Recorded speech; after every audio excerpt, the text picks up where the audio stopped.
Olá, galera. Esse aqui é mais um bate-papo, mais um vídeo do canal do Falando Verdade. A nossa equipe aqui do editorial composta por mim, pelo Pedro Fonteles, pelo Vitor Javier e pelo Reinaldo Gonçalves. O tema do debate de hoje são sobre essas últimas manifestações que ocorrem mundo afora e ocorrem aqui no Brasil, essa expressão da luta antirracista, que é o movimento Antifa. E aí eu já queria passar a palavra para o Reinaldo, para a gente debater. Reinaldo, qual a tua opinião, o que tu tens avaliado desse movimento do Antifa, que tem varrido o mundo, que já chegou aqui no Brasil também? Bom dia a todos, bom dia Vitor, bom dia Pedro. Na verdade, o movimento Antifa ele é antigo, né? Ele no Brasil já está presente há muitos anos, inclusive no ABC Paulista, aqui no Rio, nos subúrbios. É um movimento que, como já diz o nome, combate o fascismo. Então, é um movimento que agrega a luta dos negros, dos gays, a luta das minorias e luta contra uma políticas de Estado que são agressivas, que são violentas e que, na verdade, oprimem as minorias, oprimem a classe trabalhadora. E o que eu acho interessante é que, nesse momento, a luta chegando, tendo visibilidade no Brasil, obviamente existe uma reação. E essa reação ela parte dos próprios fascistas, ou seja, quem é contra o antifascismo? É o fascista.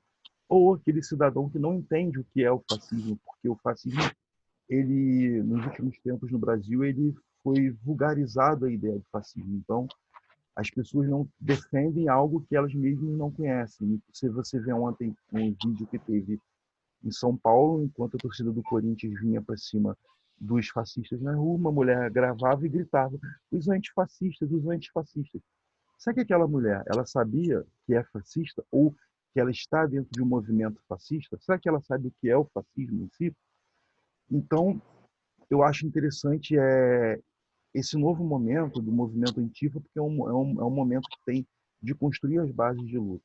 O antifascista não é o comunista, não é o socialista, não é o liberal. O antifascista são todos aqueles que defendem uma democracia, defendem uma sociedade justa e igualitária. Por mais que liberais tenham esse discurso de igualdade, nós sabemos que não é bem assim que funciona, porque o sistema ele não é para o sistema capitalista, ele não serve para todos, serve para poucos.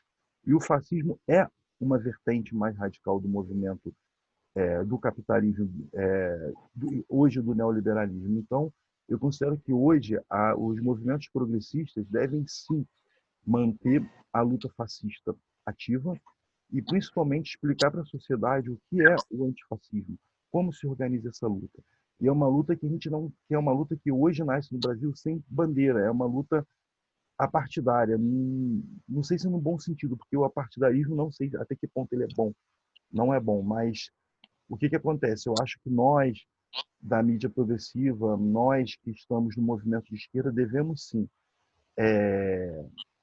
dar continuidade a esse movimento para que ele cresça, agregar cada vez mais forças e principalmente explicar para a sociedade o que significa a luta antifascista.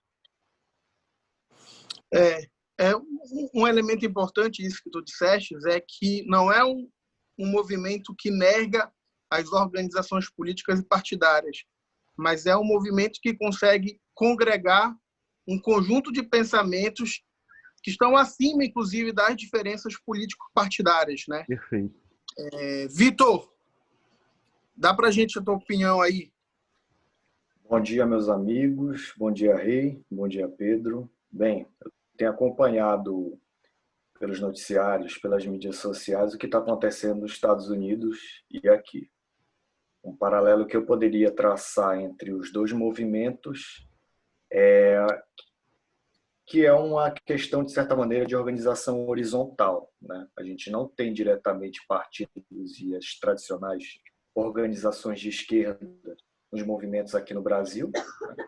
Os tradicionais movimentos sociais que sempre fizeram movimentações, sempre fizeram atos. A gente vê uma turma que é mais descolada, entre aspas, né? E que quer lutar contra o Bolsonaro. E está acabando sendo capilarizada pela linguagem das redes sociais. A ideia das torcidas organizadas aqui no Brasil de organizar esse ato foi muito simbólico, foi muito interessante, porque pela primeira vez a gente teve um público organizado que fez frente a esses malucos de extrema-direita bolsonaristas. Você pode ver que, inclusive, a mídia mudou um pouco o tom em relação aos atos. A mídia coloca os antifascistas como manifestantes pró-democracia, o que é verdade. E coloca os manifestantes pró-Bolsonaro, que são a favor da intervenção militar, que são a favor de fechar o Congresso, o STF, como manifestantes contra a democracia. A gente sabe que é real. O que acontece é que esses fascistas, quando eles têm um enfrentamento, quando eles são contestados e quando há força na sociedade para contestá-los, eles falam que eles estão sendo tolhidos, que a liberdade deles está sendo tolhida. No entanto, existem os limites democráticos que eles não seguem. E a partir do momento que não segue esses limites democráticos, nasce um movimento para dar um freio nessas organizações de extrema-direita que pregam toda a sorte de coisa que desestabiliza a sociedade. De certa maneira, pregam genocídio, pregam calar os opositores. Então, acredito que esse movimento no Brasil ele tende a crescer pelo fato desse público minoritário bolsonarista, apesar de pouco, ser muito barulhento e ter uma influência muito grande na política, principalmente pelo fato de eles terem acesso diretamente ao presidente da República. Então, às vezes a gente pode reparar que o presidente se preocupa mais com a Sarah Winter, se preocupa mais com esses militantes dele do que com as 30 mil mortes do coronavírus, o que traça um panorama de como a gente está no Brasil hoje. É interessante que, bom, a gente tem debatido, na verdade, desde o governo Temer, a necessidade de se construir uma frente ampla, uma frente única em torno dos retrocessos dos governos que vêm de Temer e de Bolsonaro. Isso é o que se debate nas organizações políticas e partidárias da esquerda brasileira. E a gente, na verdade, pouco avançou nesse processo. E agora, nos últimos dias, a gente viu, de maneira independente, se conformar, digamos assim, essa política de frente única, né? De frente ampla. Essa campanha do Antifa, na verdade, é isso. É uma frente única, uma frente ampla, é uma frente que reúne todos aqueles que não são fascistas, né?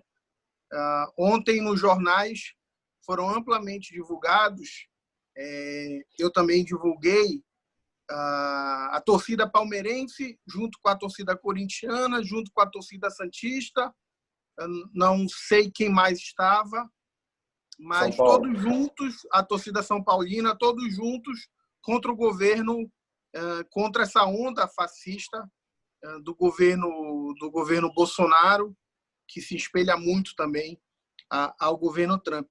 Mas eu queria só fazer mais uns minutos em cima desse tema, sobre essa relação, e aí eu queria perguntar para o Rei se ele acha que esse movimento, por exemplo, nos Estados Unidos, muito fortes em torno dessa campanha das vidas negras importam, mas é diretamente ligada com essa questão também de combate ao fascismo, à luz do que é o governo Trump, se isso tem influenciado, se tem a capacidade de influenciar mais nos movimentos sociais aqui no Brasil. Eu acredito que sim, eu acredito pelos dois lados, tanto pela reação da população, porque aqui a gente teve há pouco tempo a morte de um rapaz de 14 anos pela polícia. Hoje está nas mídias a lembrança daquela família que foi fuzilada aqui no Rio com 80 tiros, que mataram um músico. E isso está vindo à tona, porque está na mídia o que está acontecendo diariamente nos Estados Unidos, e isso reflete uma política que o Estado, por mais que existam diferenças econômicas de política pública, mas e o Estado norte-americano e o Estado brasileiro, eles são muito parecidos no que diz respeito à desigualdade, à opressão à classe trabalhadora, ao povo de uma forma geral. Então, eu penso que sim, que está incentivando, sim, ao povo aqui na rua, nesse momento, um momento perigoso para ir na rua por causa da pandemia, e inclusive pode ser que a gente tenha números muito drásticos daqui a 1, 2 semanas, isso a gente vai ver ainda, mas, ao mesmo tempo, a gente vê também que a reação do governo estadunidense em relação a essa crise, lá nos Estados Unidos, está tendo um reflexo aqui, porque o Bolsonaro tem repetido constantemente as mesmas palavras do Trump. Nos Estados Unidos existe uma cultura antifa também há bastante tempo, e que a gente pode colocar também na conta do movimento negro, que há décadas e décadas luta pela liberdade, por igualdade lá. Só que aqui no Brasil chegou de uma forma avassaladora, porque era um termo que não se conhecia muito aqui, era um termo que ficava mais restrito aos movimentos da esquerda e os movimentos progressistas, e hoje está na boca do povo. Então, foi o que eu falei na fala anterior. A gente tem que situar a população do que é a frente antifa, o movimento antifa.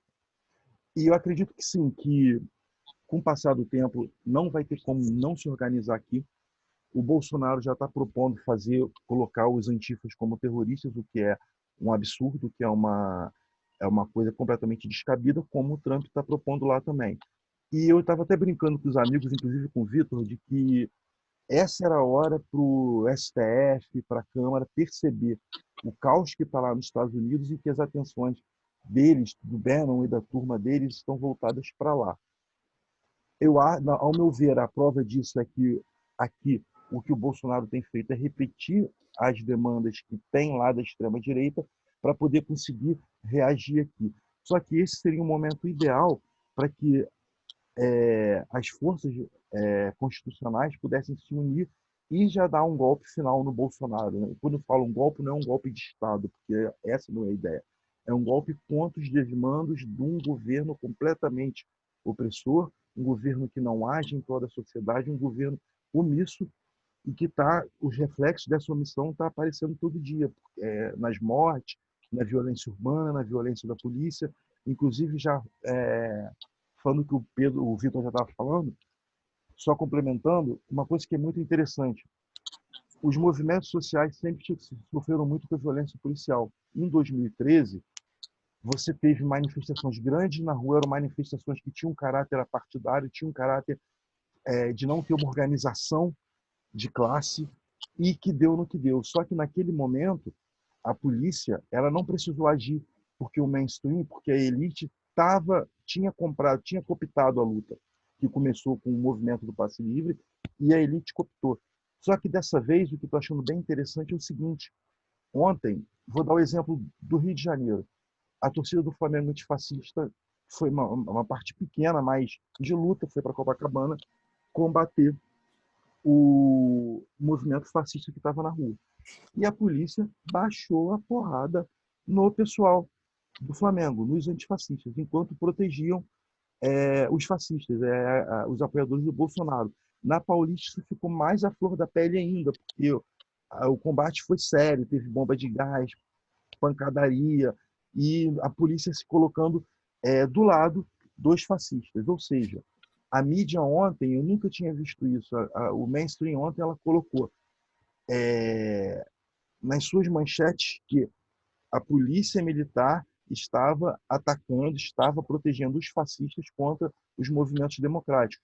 Isso é praticamente inédito no Brasil. Isso mostra, bota esse racha que tem nas elites ainda mais visível, ainda mais visibilidade a esse racha. Então, acredito que sim. Pode falar. Colocar uma questão muito grave, né?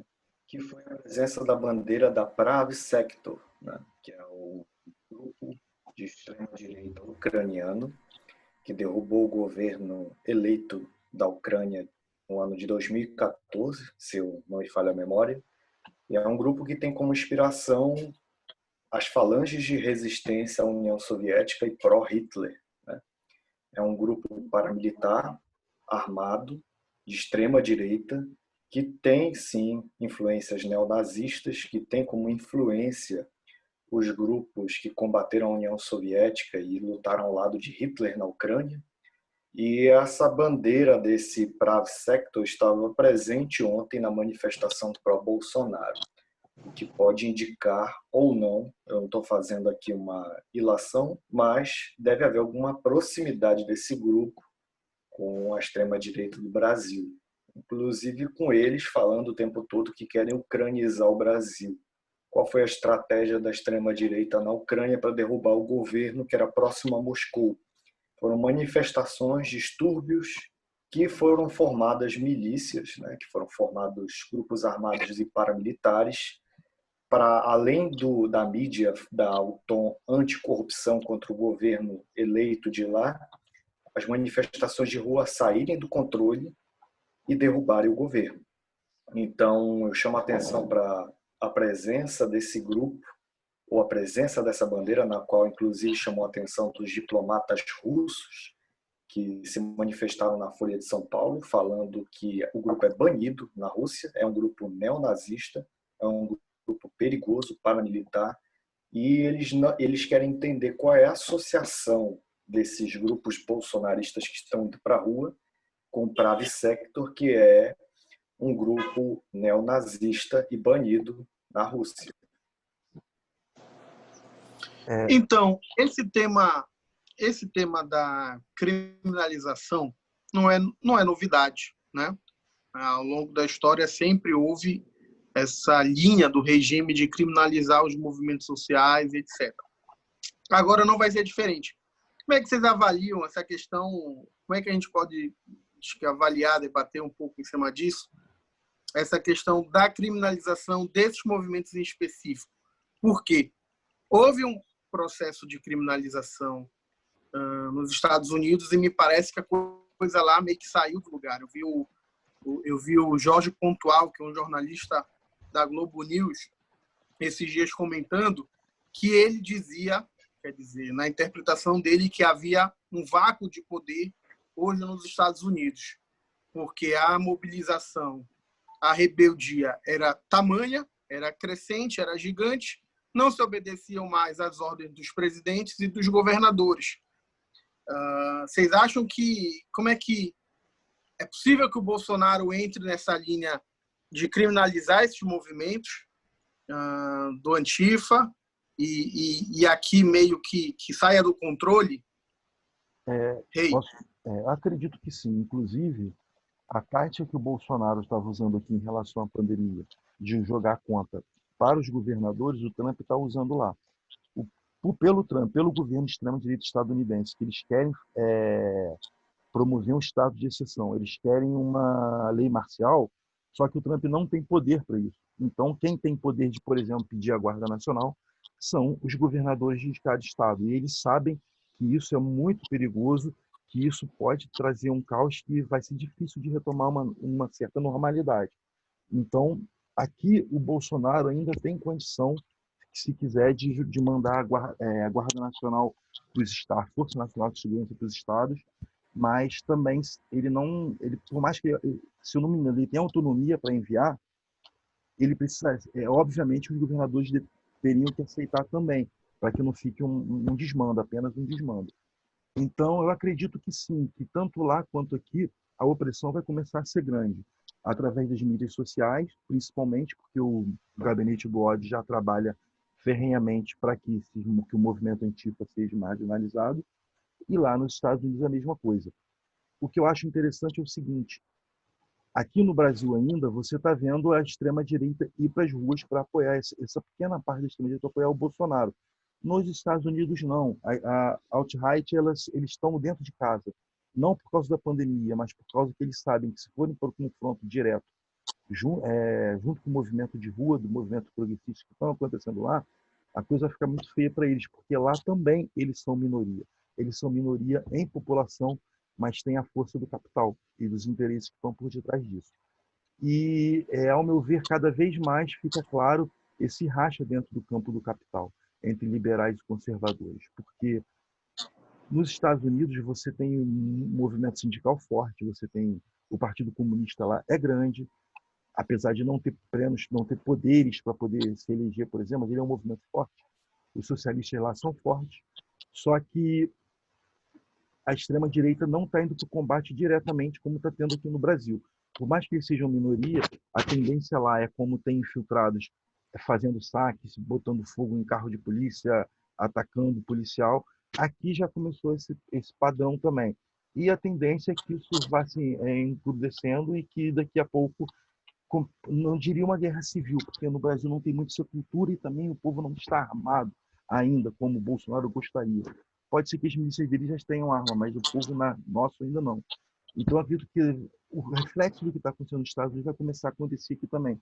Só que lá, a coisa tende a ser pior se continuar essas manifestações, porque lá o povo todo está armado e o povo todo não vai aceitar, como nós já estamos vendo, esse desmando das polícias locais, das forças de segurança, mas sim, a tendência é que o que vai acontecer lá vai se repetindo aqui, não no mesmo padrão, porque nós não temos estrutura bélica para isso, entendeu? Nosso povo é um povo mais pacífico, mas acredito que sim. Vitor? Eu acredito que, dada as diferenças entre os americanos e a gente aqui, inclusive uma coisa que me chama bastante atenção é essa organização que eles provaram ter nos últimos dias, essas mobilizações. Na minha opinião, esse setor esse extrato da sociedade americana que vem desde a Guerra do Vietnã, né, que sempre separou a sociedade americana em dois, vem desde aquele período, né, que era o pessoal contra a guerra e o pessoal que apoiava a guerra, né, e que foi aumentando cada vez mais com o acirramento da Guerra do Vietnã. Nós tivemos novas manifestações lá nos Estados Unidos com a eleição do Trump. Agora, eu não sei dizer ao certo se a gente poderia reproduzir um movimento daquele aqui. As semelhanças que a gente tem entre o movimento de lá e o movimento daqui é que os dois lugares são governados pela extrema-direita, né? E eles têm padrões similares. São dois governos que estão, de certa maneira, alinhados com a estratégia do Steve Bannon, uma estratégia de extrema-direita populista e que visa alcançar um poder mundial parando a China, que é um objetivo geopolítico deles. Agora, guardado essas proporções aí, eu acredito que um movimento do tipo tem chance de crescer no Brasil por fatores um pouco diferentes, na minha análise, certo? Fatores no sentido que a pandemia vai sair do controle, já está saindo do controle, a ruína econômica já estava chegando antes mesmo da pandemia, tanto é que o dólar já estava disparando, antes mesmo do coronavírus chegar no Brasil, a economia já estava defasando. Então, a pandemia só vai acelerar o caos. O que o Bolsonaro aponta, o caminho que ele quer apontar? O caminho que ele quer apontar é que haja o caos, é que haja o descontrole, é que haja uma ferida no tecido social para que tudo saia do controle, para ele justificar uma intervenção militar, né? Não é à toa que ele está tensionando com os poderes, não é à toa que ele está radicalizando o discurso dele, e não é à toa, inclusive, que eu acredito que ele quer provocar o conflito. Só que, como o Boulos do PSOL colocou em um vídeo que eu assisti na internet, agora eu não recordo onde exatamente, mas ele falou o seguinte: não adianta você chegar com um pobre e falar de fascismo, né? Porque muita gente nem sequer sabe direito o que é o fascismo. Vamos colocar assim. Você tem que chegar com as pessoas, com a massa, com o povo, e falar de coisas tangíveis. Por exemplo, o auxílio emergencial está atrasado. O governo não te dá o auxílio emergencial, mas dá 1 trilhão para os bancos. O governo não vai aumentar o salário mínimo, coisa do tipo. Porque você dialoga com uma realidade tangível e direta daquele povo, diretamente. E a questão de culpar o PT, que eles tanto falam, né, já passou do prazo, gente. A gente tem que mostrar que as reservas internacionais com que eles ainda estão segurando um certo equilíbrio no atual governo foram deixados pelo governo do PT, sim, pelo governo do Lula, da Dilma, enfim, não importa. No entanto, eles deixaram caixa, deixaram uma poupança, e é interessante com que as forças progressistas dialoguem sobre isso, porque o mito neoliberal trazido pela mídia e pelos bolsonaristas é que o PT quebrou o Brasil, né? De certa maneira, um problema da Dilma foi tentar, de certa maneira, fazer o ajuste fiscal, né? Que foi totalmente contra o que ela pregou na campanha eleitoral, o que fez com que houvesse uma demanda da sua base popular. No entanto, o PT deixou em caixa, sim, as reservas internacionais na ordem de mais de 300 bilhões de dólares, eu não recordo agora o número exato, e esse dinheiro está sendo usado agora pelo governo Bolsonaro para tentar manter o equilíbrio e também manter o equilíbrio da moeda norte-americana, que já está chegando a R$ 6, ou já está no valor de R$ 6, eu não acompanho diariamente isso. No entanto, eu acredito que a gente tem que fazer esse debate econômico com as pessoas também, porque as pessoas estão sofrendo, as pessoas estão vendo a situação econômica se deteriorar, a pandemia está acelerando isso, e o Bolsonaro está dizendo que a culpa é dos governadores, a culpa é dos prefeitos, a culpa é de todo mundo, menos dele. A culpa, inclusive, é do PT, que saiu do governo em 2016, há 4 anos atrás. Então, o debate econômico se faz necessário para construir uma semente popular que venha a se manifestar contra o governo.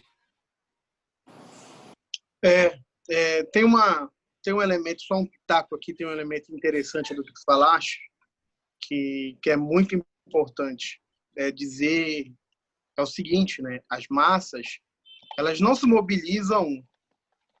Há um setor da sociedade, há uma vanguarda mais lúcida, que evidentemente se mobiliza em torno de um programa político, seja ele socialista, revolucionário ou antifascista.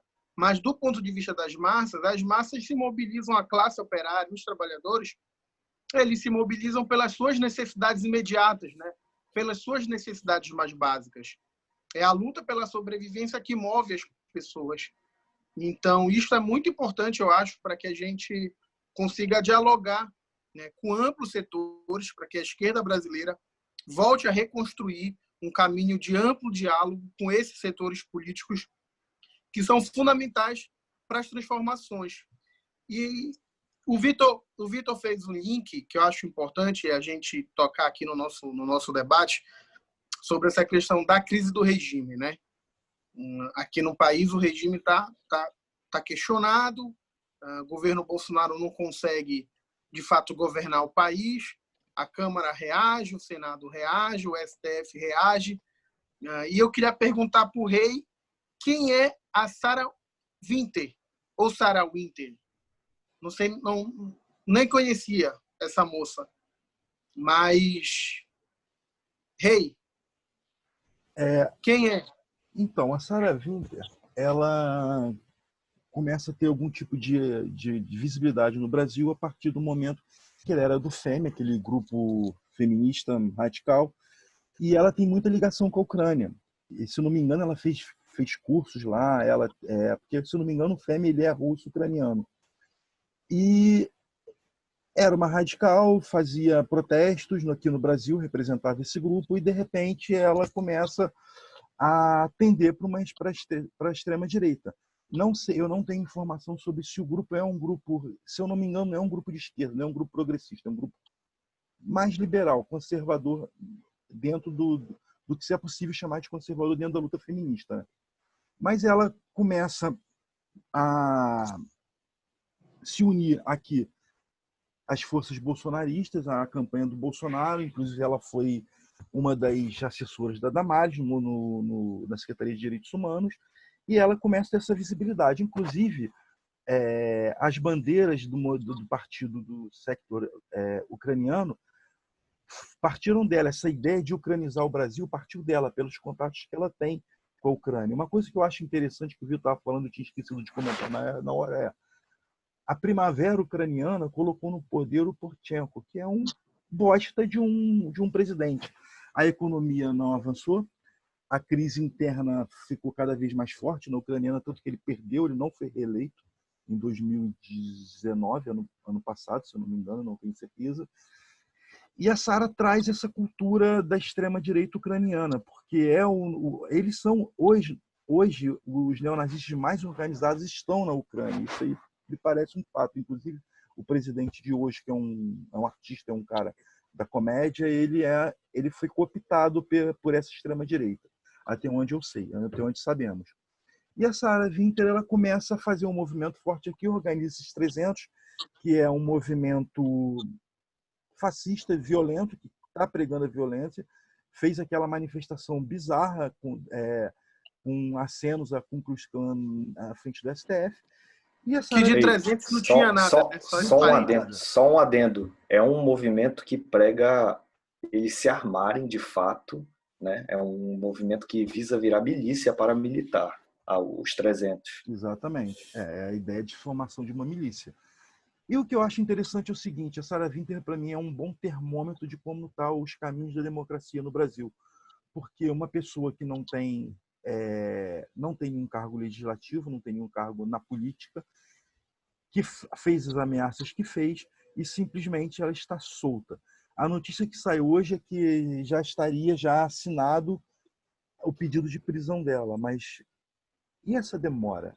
Por que tanta demora de prender uma pessoa que claramente faz ameaças à democracia e ao Estado de Direito e ainda está solta? Então, qual o tamanho do poder dessa pessoa? Ela em si, eu não acredito que ela tenha poder nenhum. O poder vem do discurso que ela defende. E ela é uma liderança entre esses fascistas. Então, o fato dela até agora, esse momento, até essa manhã, ela não ter tido nenhum tipo de reação contra ela, demonstra muita coisa. É um termômetro bom para você ver se realmente as instituições estão acovardadas, como o Lula disse lá atrás. Então, assim, a Sarah Winter, ela precisa ser o exemplo de que ainda existe algum tipo de direito democrático no país.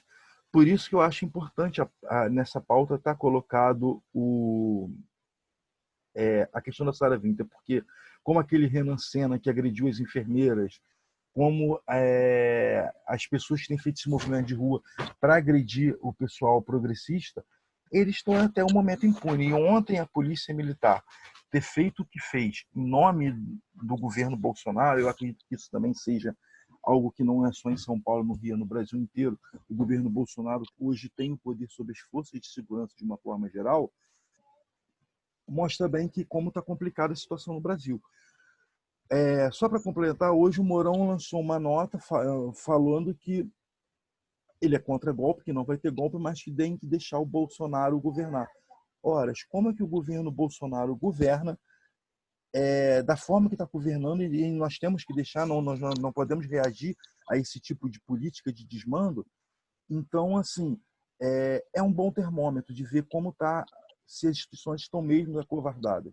Nós estamos a cada dia esperando que haja uma reação, que haja um movimento mais drástico para combater esse pessoal, mas até agora nada. O Bolsonaro tem mostrado muita força e as instituições cada vez mais fragilidade. Eu acho que a Sarah Winter exatamente clareia essa percepção de que hoje o Brasil está entre a cruz e a espada. Nós não sabemos realmente quais são os próximos passos que vão ser dados. Eu queria só fazer um adendo rapidamente, né? Eu acredito que uma maneira muito eficaz de combater os bolsonaristas, né, é a gente poder mostrar para a população de maneira geral as mentiras deles, entende? Porque assim, a mídia está acusando eles de fake news, tudo bem, eles fazem fake news, mas é interessante mostrar para a população, para as pessoas, o que eles já inventaram de mentira antes, o que eles mentiram e qual o interesse por trás dessa mentira. Porque aí você pega na raiz pelo que eles trabalham, pelo que eles objetivam, entende?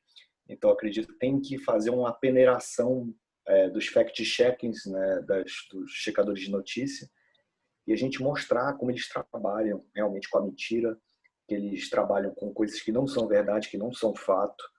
Porque se você chegar a falar fake news, aí o bolsonarista, a pessoa média, acha que é implicância. Alguns acham dessa maneira, né?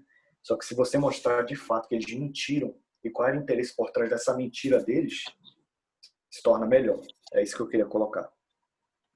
Bom, a gente vai fazer um outro vídeo específico sobre a Sarah Winter, sobre a relação com o STF, com a PGR, enfim, debater essa crise toda do regime, mas por hora, por esse vídeo, a gente vai encerrando, nosso tempo já tá acabando aqui, então eu queria agradecer o Vitor, o Reinaldo, agradecer quem está nos assistindo, pedir para a galera assinar o canal, assinar o sininho de notificação, porque a gente vai voltar, talvez ainda hoje, com um novo vídeo para todo mundo. Beleza? Tchau, galera. Valeu, obrigado a todos, um abraço, bom dia.